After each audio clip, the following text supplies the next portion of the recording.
हमारे यहाँ अगर इस दुनिया में, भारत में हिंदू धर्म का अगर जनाजा निकलते हुए देखना है तो किसी हिंदू की शादी में चले जाओ।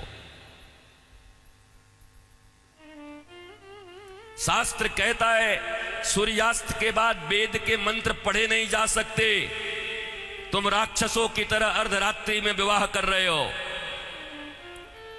अरे वो काल कुछ और था जब मुगल तुम्हारे यहां थे। रात के अंधेरे में बहू बेटियों को उठाकर ले जाते थे, दिन के उजाले में ले जाते थे, तो रात में छुप छुप करके अंधेरे में विवाह कर दिया करते थे। अब कौन मुगल और कौन अंग्रेज तुम्हारे पीछे पड़ा है? क्यों नहीं तुम सूर्यास्त के पहले विवाह करते हो, अभिजित मुहूर्त में करते हो? वेद तो वही कहता है। तो तुम्हें तो ये भी ज्ञान नहीं है। हिंदू धर्म का डंका लेके घूमते चल रहे हो, डंका पीट रहे हो हिंदू धर्म का। तुम्हारे विवाह में देवताओं का कितना अपमान होता है।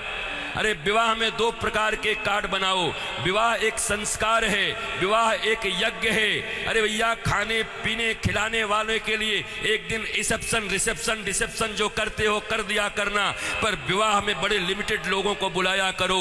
अपने अपने परिवार, वो भी जो सनातन संस्कृति को मानते हैं, पवित्र रहते हैं। विवाह संस्कार में देवता आते हैं तुम्हारे द्वारा किए गए यज्ञ के भाग को लेने के लिए। अरे नाक पोंछते हुए, कान खुजाते हुए, पता नहीं क्या क्या करते हुए अगर तुम किसी को भोजन दो तो तुम्हारा बच्चा भोजन नहीं करता।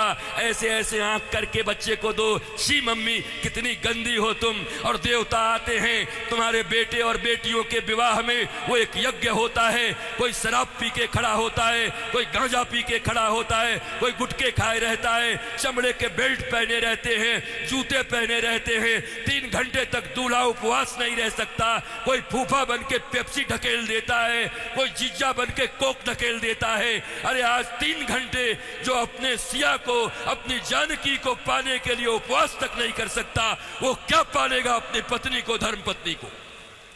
ये कोई विवाह है? ये कोई सनातन संस्कृति है? और इसी को तुम विवाह कहते हो। विवाह यज्ञ है, यज्ञ है। इसलिए हमारे यहां तलाक और डिवोर्स का कोई सिस्टम नहीं है। उनके यहां विवाह एक एग्रीमेंट है, आज हुआ है कल तोड़ देंगे। पर सनातन संस्कृति धर्म पत्नी और पति स्वामी, इस प्रकार की एक संरचना है। विष्णु और लक्ष्मी बताया जाता उनको। तुम कौन से विवाह कर रहे हो? अंग्रेजों के पिट्ठुओं, अंग्रेजों के गुलाम बड़े बन गए हो। भारत के पैसे खा करके उन पैसों